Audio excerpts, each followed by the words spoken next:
से आधुनिक मनुष्य के लिए बहुत जरूरी बताया है, क्योंकि ध्यान तो वैसे होता है कुछ न करना, और कुछ न करना उपलब्ध करने के लिए बहुत कुछ करना पड़ता है। वो जो भाव दशा है कि कुछ न करने की स्थिति आ जाए और ध्यान घटित हो जाए, उसके लिए पहले बहुत खटर करनी पड़ती है। जैसे संगीत का अपने वाद्यों को तैयार करता है, ऐसे ही ये जो हमारा अपना वाद्य है, ये हमारा शरीर, मन, तन, आत्मा, इसको हार्मनी में लाने के लिए बहुत कुछ करना पड़ता है। और सबसे बड़ी बात है कि हम ना एक ऐसा जीवन जीते हैं जिसमें हम दमन ही दमन करते रहते हैं, बहुत सारी चीज़ें दबा देते हैं। समाज में जीते हुए हम ना ठीक से हंस पाते हैं, ना रो पाते हैं, ना जब क्रोध आता है तो उसको नहीं कर पाते हैं। कोई भीतर से ऐसा भी कोई भाव जगता है जो लगता है कि अशोभनीय है, समाज में स्वीकृत नहीं है, तो उसको हम दबा देते हैं। तो उन सब को हमें उलीच देना होता है, फेंक देना होता है, तब हम ध्यान में प्रवेश कर सकते हैं। ये जो ऊपर की परतें हैं ना, चेतन में जो चली गई है, उनको सक्रिय करना होता है और उनको बाहर फेंक देना होता है। हमारा जो भी दमन है जो हमने किया हुआ समाज में रहते हुए, और हम बहुत करते हैं, परिवार में करते हैं, बच्चों को भी ये सिखाया जाता है कि क्रोध नहीं करो, ये नहीं करो, वो नहीं करो, तो बचपन से ही आदतें पड़ जाती हैं दबाने की। हम अनकॉन्शियसली दबाए चले जाते हैं, एक यंत्र की भांति हर चीज़ दबा जाते हैं, और जब तक उससे हम निर्भर नहीं हो जाते तो तब तक ये संभव ही नहीं है कि आप ध्यान के भीतर प्रवेश करें। तो भगवान बुद्ध और महावीर के ज़माने में था कि वो लोग सीधे ध्यान में चले जाते थे, विपस्सना में, के आनापानसति योग में। पर आज के ज़माने के लोग नहीं जा सकते, क्योंकि बहुत वो यांत्रिक और कुंठित जीवन जीते हैं, तो उससे पहले मुक्त होना जरूरी होता है। तो ये जो सक्रिय ध्यान है, इसके 5 चरण हैं। पहले 3 चरण 10-10 मिनट के हैं, चौथा और 5वां चरण 15-15 मिनट के हैं। तो पहले 10 मिनट पहले चरण में हम बहुत तेज और गहरी सांस लेते छोड़ते हैं, तूफानी ढंग से, अराजक ढंग से, ताकि हमारे भीतर की जो अराजकता है, केओस जो अंदर का है, वो सतह पर आ जाए। दमित चीज़ों के लिए हथौड़े मार के हमको जगाना पड़ता है।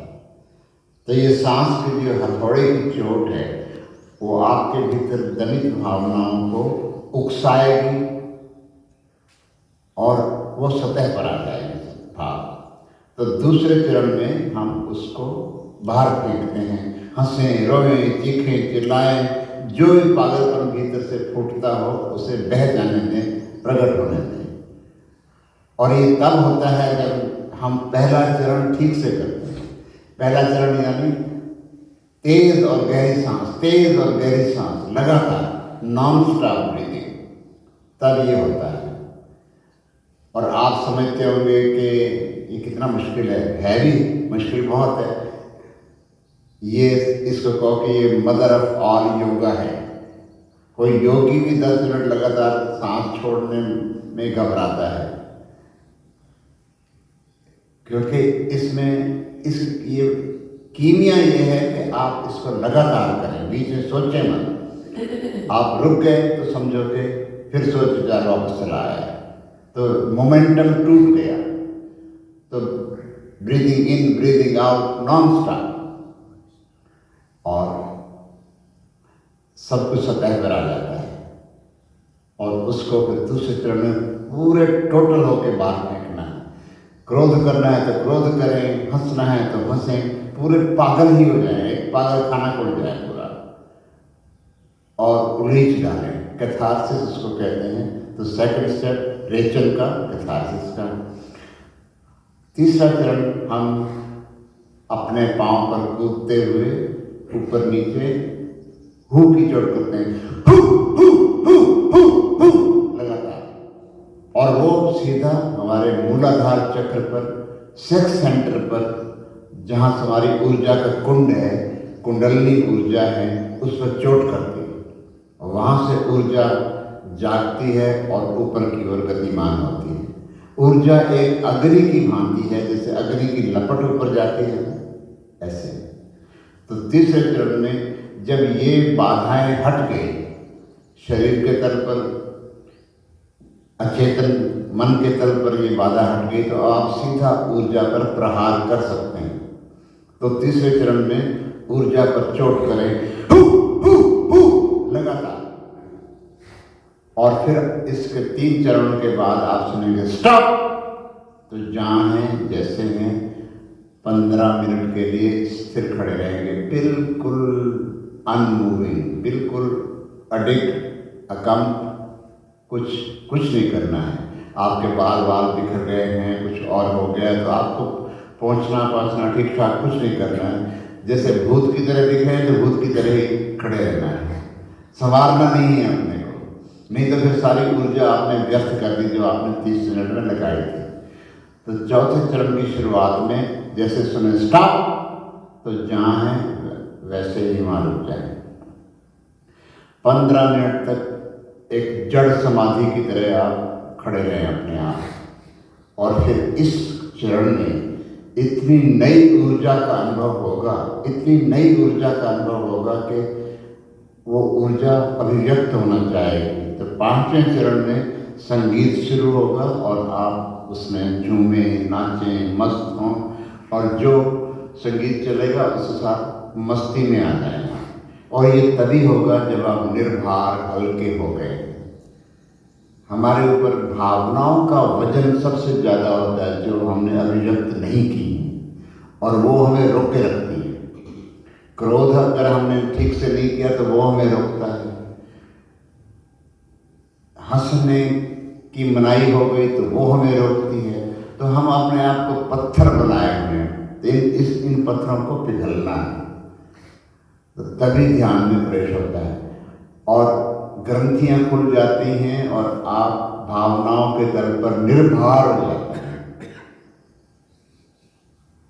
एनलाइटेंड होने का मतलब ये होता है कि निर्भर, निर्ग्रंथ हो जाना, लाइट हो जाना, हल्के हो जाना, हल्कापन आ जाए। इसलिए एनलाइटेंड शब्द भी है ना, तो ये एक लाइट हो जाना है पूरा। जैसे आप आए थे बच्चे की भांति इस दुनिया में, निर्भर आए थे, आपके ऊपर कोई चेतना के ऊपर बोझ नहीं था। आपने जब इस जगत में प्रवेश किया तो क्या बोझ था? कुछ बोझ नहीं था। न नौकरी की चिंता थी, न परिवार चलाने की चिंता थी, न कुछ और चिंता थी, निर्भर थे। फिर आपने सारे भार अपने ऊपर ले लिए। जैसे जैसे पढ़ाई हुई, पढ़ाई में सफल होना है, फेल नहीं होना है, सब तरह की चिंताएं आपने पकड़ ली। दुनिया में जीना है तो संघर्ष करना है, तो सब तरह के भार अपने सिर पर ले लिए। तो इसमें हम निर्भर होते हैं। तो ये प्रयोग अगर आपने दिन में पहली बार कर लिया और पूरी टोटलिटी के साथ, सघनता के साथ किया, तो आप पूरे दिन के लिए निर्भर हो गए, एनलाइटेंड हो गए, enlightened for the day at least. तो वो जो है अपने दिन की शुरुआत में जो भी करते हैं हम, वो दिन भर उसकी तरंग बनी रहती है। First thing in the morning, what ever you do, it stage with you through out the day. पूरे दिन वो बनी रहेगी आपके साथ, क्योंकि वो पहला काम किया आपने। जो आप पहला काम करते हैं उसकी जो प्रभाव है 24 घंटे बना रहता है। ऐसे ही जो रात को आखिरी विचार लेकर सोता है वही रात भर चलता रहता है, तो सवेरे उठते हैं तो वही विचार से आप उठ जाते हैं। ऐसे ही जो प्रथम चीज करते हैं दिन में, तो वो आपको सारे दिन उसकी अंडर करंट बनी रहेगी। तो इसलिए मैं कहता हूँ कि ध्यान बहुत गंभीर है, बहुत गंभीर है। उसके पहले थोड़ा हंस लेना चाहिए। तो आप हंस रहे थोड़ा पहले ऐसे